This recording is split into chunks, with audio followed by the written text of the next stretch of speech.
शांति अपने टूटे फूटे छोटे से मकान के आंगन में रात के समय ठंड में आग जलाकर अपने परिवार वालों के साथ बैठी बातें कर रही होती है।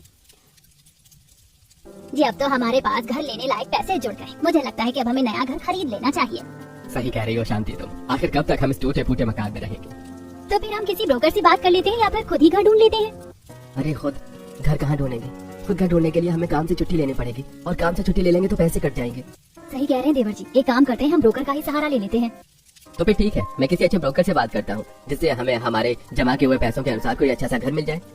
ऐसे ही अगले दिन आनंद एक अच्छे से ब्रोकर को लेकर आता है। मैं आपको बहुत अच्छा घर दिलवा दूंगा, बस आप बजट बताइए आपका कितना है। हमारे पास 3 लाख रुपए हैं, उसी में हमें कोई घर दिलवा दीजिए। अरे इतने में तो आपको कोई घर नहीं मिलेगा, ये तो बहुत कम पैसे हैं। कम से कम 15 लाख रुपए लेकर आइए, तब कोई अच्छा घर मिलेगा। अरे क्यों ना मैं इन लोगों को पागल बनाकर इनसे ये सारे पैसे हड़प लूं। वैसे भी इन लोगों को क्या पता है कि सच क्या है और झूठ क्या है। तभी वो आदमी ब्रोकर और राकेश के परिवार के पास जाता है और बोलता है, अरे ये नहीं दिला सकता तो मैं दिलवा देता। मैं बहुत बड़ा प्रॉपर्टी डीलर हूँ, मैं काफी देर से आप लोगों के बीच की बातचीत को सुना हूँ। मैं आपको इतने ही पैसों में बहुत अच्छा घर दिलवा दूंगा। उस आदमी की बात सुनकर राकेश का परिवार उससे बात करने लग जाता है और ब्रोकर वहाँ से चला जाता है। अगले दिन वह अनजान आदमी राकेश और उसके परिवार को एक बहुत ही बढ़िया घर के बाहर ले जाता है और बोलता है, यही घर मैं आप लोगों को दिलवाऊंगा, आप इसे अच्छे से देख लीजिए। जी हमें तो ये घर बहुत ज्यादा पसंद है। सच में जैसा हमने सोचा था, ये घर तो उससे भी ज्यादा अच्छा है। तब बस फाइनल हुआ, हम ये घर खरीद रहे हैं। मैं कल आपके सारे पैसे दे दूंगा और उसके बाद हम इस घर में शिफ्ट हो जाएंगे। अरे शिफ्ट होने में तो आपको 2 दिन का टाइम लगेगा, क्योंकि घर में थोड़ा सा बिजली का काम करवाना बाकी है और बाकी सब कुछ फर्स्ट क्लास का है। पैसे दे दीजिए और 2 दिन बाद घर में शिफ्ट हो जाइए। उस आदमी पर भरोसा करके अगले दिन ही आनंद उसे अपने सारे जमा किए हुए पैसे दे देता है और अगले ही दिन पता चलता है कि जिस आदमी को उन्होंने पैसे दिए हैं वो बहुत बड़ा फ्रॉड था। ये सब कुछ क्या हो गया? अब हम क्या करेंगे? हमने जितना पैसा जोड़ा था सब कुछ हमारे हाथों से चला गया। हमें गरीबों के साथ ही ये सब कुछ होना था क्या? अब कैसे चलेगा हमारा आगे का जीवन? मैंने तो ये घर भी गिरवी रख दिया था, अब पैसे कैसे चुकाऊंगा? चिंता मत कीजिए पिताजी, कैसे भी न कैसे घर को चला ही लेंगे। आप सब हौसला रखिए और इस मुसीबत से बाहर निकलने की कोशिश करिए। सभी परिवार वाले एक दूसरे का हौसला बढ़ाने की कोशिश करते हैं। अब कर्ज के चलते जिस घर में राकेश अपने परिवार के साथ रह रहा था वो घर भी उसके हाथों से छिन जाता है और पूरा परिवार बेघर हो जाता है। ऐसे ही सर्दी के कोहरे भरी रात में पूरा परिवार हाथों में अपना सामान लिए फुटपाथ पर चादर बिछाकर बैठा होता है। ऐसे तो ये सर्दी का मौसम नहीं गुजरेगा, हमें अपने रहने के लिए कोई ना कोई ठिकाना तो देखना ही पड़ेगा। पर हम कहाँ जाएंगे?